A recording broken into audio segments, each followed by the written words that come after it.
नमः शिवाय। श्री शिवाय नमस्तुभ्यम।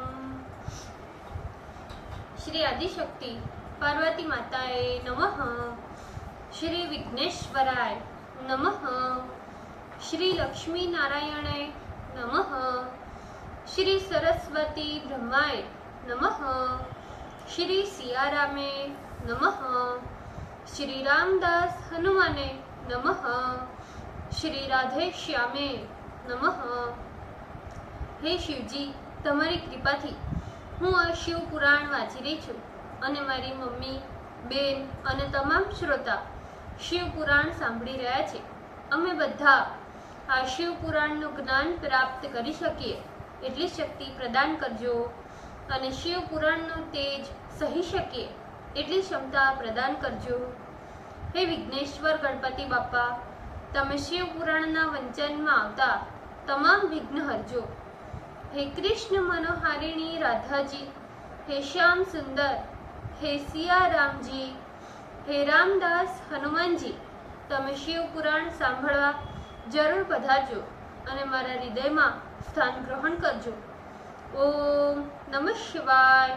श्री शिवाय नमस्तुभ्यम।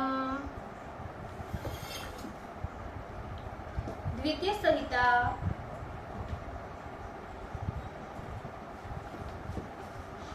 द्वात्रिंशो अध्याय, पेज नंबर 411। सती के मृत्यु का समाचार सुनकर शिव की जटा से वीरभद्र, महाकाली और ज्वार आदि की उत्पत्ति तथा उन्हें दक्ष पक्ष के लोगों को मारने की आज्ञा प्रदान। नारद जी बोले, हे ब्राह्मण, आकाशवाणी को सुनकर मंदमती दक्ष ने तथा अन्यों ने क्या किया, उसके बाद में क्या हुआ? हे महामते ब्राह्मण, भृगु के मंत्र बल से पराजित हुए शिव जी के गणों ने क्या किया तथा वे कहाँ चले गए, ये सब मुझे सुनाइए। ब्रह्मा जी बोले, हे नारद, आकाशवाणी सुनकर संपूर्ण देवता और मुनीश्वर आश्चर्य में पड़ गए। शिव की माया से मोहित हुए वे चित्र लिखित से जहां तहां खड़े हो गए और कुछ भी न बोल सके। उधर भृगु के मंत्र बल से पराजित शिवगण भागते हुए शिव जी की शरण में गए। उन्होंने महातेजस्वी शिव को प्रणाम किया और आदर पूर्वक जो कुछ हुआ था वो सब चरित्र सुनाने लगे। गणों ने कहा, हे देवदेव, हे महादेव, शरण में आए हुए हम लोगों की रक्षा कीजिए। हे नाथ, विस्तार से आदर पूर्वक सती जी का चरित्र सुनिए। हे महेशान, उस दुरात्मा दक्ष ने तथा देवताओं ने महागर्व से सती का बहुत अपमान तथा अनादर किया। उसने अपने यज्ञ में समस्त देवताओं को भाग दिया था, केवल आपको भाग नहीं दिया। इतना ही नहीं, उसने गर्व में भरकर आपको बहुत दुर्वचन भी कहा। तदंतर यज्ञ में आपका भाग न देखकर सती जी को महान क्रोध हुआ और उन्होंने अपने पिता की महान निंदा कर अपने शरीर को भस्म कर दिया। तब हजारों गण लज्जा से अपने ही शस्त्रों से अपने अंगों को काटकर वहीं मर गए और बचे हुए हम लोगों को महान क्रोध उत्पन्न हुआ। हम लोगों ने भयानक रूप धारण कर उस यज्ञ को नष्ट करना प्रारंभ किया। इतने में आपके विरोधी भृगु ने अपने मंत्र बल के प्रभाव से हमें पराजित किया। हे विश्वंभर, हे प्रभु, भयभीत हुए हम लोग आपकी शरण में आए हैं। हमारे ऊपर दया कर आप इस भय से हमें निर्भय कर। हे महाप्रभु, उस यज्ञ में दक्ष आदि दुष्टों ने गर्व में भरकर हम लोगों का एवं विशेषकर आपका अपमान किया। ये हमने अपना, सती जी का तथा उन मूर्खों का सारा वृतांत आपको सुना दिया। अब आपकी जैसी इच्छा हो वैसा कीजिए। ब्रह्मा जी बोले, इस प्रकार अपने गणों के मुख से सारा वृतांत सुनकर महाप्रभु शंकर ने और चरित्र जानने के लिए शीघ्रता से नारद का स्मरण किया। हे देवर्षे, उस समय तुम भी मनोहर रूप धारण कर वहां शीघ्रता से पहुंच गए और भक्तिपूर्वक हाथ जोड़कर शिव को प्रणाम कर वहीं बैठ गए। तदंतर शंकर जी ने तुम्हारी बहुत प्रशंसा की और वे दक्ष यज्ञ में गई हुई सती का समाचार तथा उनका सारा चरित्र तुमसे पूछने लगे। हे नारद, शिव जी के इस प्रश्न पूछने पर शिव स्वरूप तुमने भी शीघ्र ही दक्ष के यज्ञ में जो कुछ हुआ था वो सारा वृतांत सुना दिया। हे महामुने, तब तुम्हारे कहे गए वचनों को सुनकर महारौद्र पराक्रमी भगवान शंकर अत्यंत क्रुद्ध हो गए। लोक संहारकारी रुद्र ने उसी समय एक जटा उखाड़ ली और महाक्रोध से उसे पर्वत के ऊपर पटक दिया। हे नारद, शंकर के द्वारा पर्वत पर जटा पटकते ही उसके दो खंड हो गए और उससे महाप्रलय करने वाला एक भयानक शब्द हुआ। हे देवर्षिरे, उस जटा के पूर्व भाग से महाभयंकर महाबलशाली सभी गणों का मुखिया वीरभद्र उत्पन्न हुआ। वह चारों ओर से पृथ्वी में व्याप्त होकर 10 अंगुल पर्यंत पृथ्वी से ऊपर आकाश में स्थित हो गया। प्रलय अग्नि के समान तेजस्वी और अत्यंत उन्नत उस वीरभद्र की 1000 भुजाएं थी। उन महारुद्र महेश्वर भगवान के क्रोध के निःश्वास से 100 प्रकार के ज्वर तथा 13 सन्निपात उत्पन्न हुए। हे नारद जी, उस जटा के दूसरे भाग से महाभयंकर एवं करोड़ों भूतों से घिरी हुई महाकाली उत्पन्न हुई। संसार को संत्रस्त करने वाले वे सभी ज्वर महाक्रूर मूर्ति धारण किए हुए थे। वे अपने तेज से ऐसे प्रज्वलित हो रहे थे मानो सारे संसार को ही जला देंगे।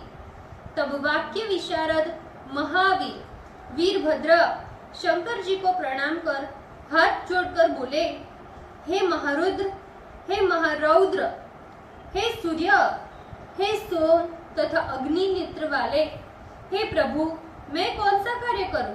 मुझे शीघ्र आज्ञा दीजिए।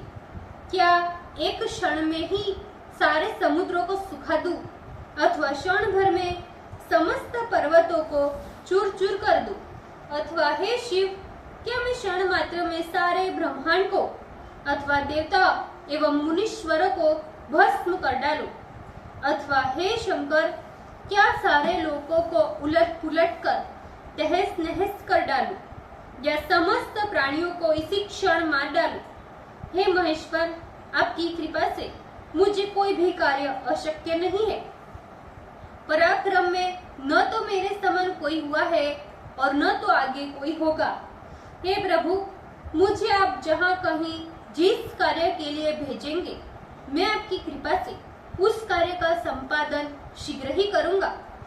हे शंकर, आपकी कृपा से क्षुद्र जन भी संसार सागर से पार हो जाते हैं। फिर हे प्रभु, क्या मैं आपकी कृपा से महा आपत्ति के समुद्र तरने में समर्थ नहीं हो सकता?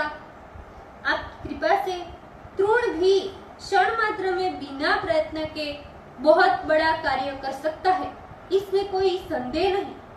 हे शंभु, यद्यपि सारा कार्य आपकी लीला मात्र से सिद्ध होता है, फिर भी आपकी ये बहुत बड़ी कृपा होगी जो आप मुझे किसी कार्य के लिए नियुक्त करें। हे शंभु, आपकी कृपा से मुझ में जितनी शक्ति है, अन्य में आपकी कृपा न होने से उतनी शक्ति असंभव है। ये बात तो मैं सत्य कहता हूँ कि आपकी कृपा के बिना कोई एक तृण को भी हिला नहीं सकता। हे महेश्वर, जिस प्रकार समस्त देवगण आपके नियंत्रण में है, उसी प्रकार मैं भी आपके नियंत्रण में हूँ, क्योंकि आप सारे प्राणियों के नियामक है। हे महादेव, आपको प्रणाम है, बारंबार प्रणाम है। हे हर, आज मुझे अपनी इष्ट सिद्धि के लिए भेजिए। हे शंभु, मेरा दाहिना अंग इस समय फड़क रहा है, अतः आप मुझे जहां भी भेजेंगे वहां मेरी निश्चित रूप से विजय होगी। हे शंकर, इस समय मुझे विशेष रूप से अनिर्वचनीय हर्ष तथा उत्साह उत्पन्न हो रहा है और मेरा मन अनायास ही आपके चरण कमलों में लग रहा है। अवश्य ही पग पग पर मुझे अपनी कल्याण परंपरा दिखाई पड़ रही है। समस्त कल्याण स्वरूप आप सदाशिव में जिसकी दृढ़ भक्ति है, उसी की नित्य विजय है तथा उसी का नित्य कल्याण होता है। ब्रह्मा जी बोले, वीरभद्र की बात सुनकर मंगलापति भगवान सदाशिव अत्यंत संतुष्ट हो गए और हे वीरभद्र, तुम्हारा कल्याण हो, इस प्रकार का आशीर्वाद देते हुए बोलने लगे। हे तात वीरभद्र, सावधानी से मेरी बात सुनो और उसे शीघ्र ही प्रयत्न पूर्वक करो जिससे मुझे संतोष प्राप्त हो।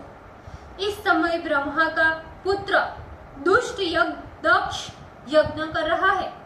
वह मूर्ख एवं अभिमानी है और मुझसे विशेष रूप से विरोध रखता है।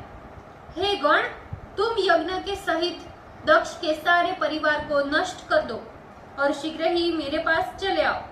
देवता, गंधर्व अथवा अन्य कोई भी देवता वहां क्यों न हो, उसे जाकर शीघ्रता से भस्म कर दो। यदि वहां ब्रह्मा, विष्णु, इंद्र, यम आदि में से कोई भी क्यों न हो, तुम उन्हें भी अवश्य भस्म कर देना। जो लोग मेरे विषय में दधीच के द्वारा दिए गए शपथ का उल्लंघन कर वहां ठहरे हुए हैं, उन्हें प्रयत्न पूर्वक निश्चित रूप से अवश्य भस्म कर देना।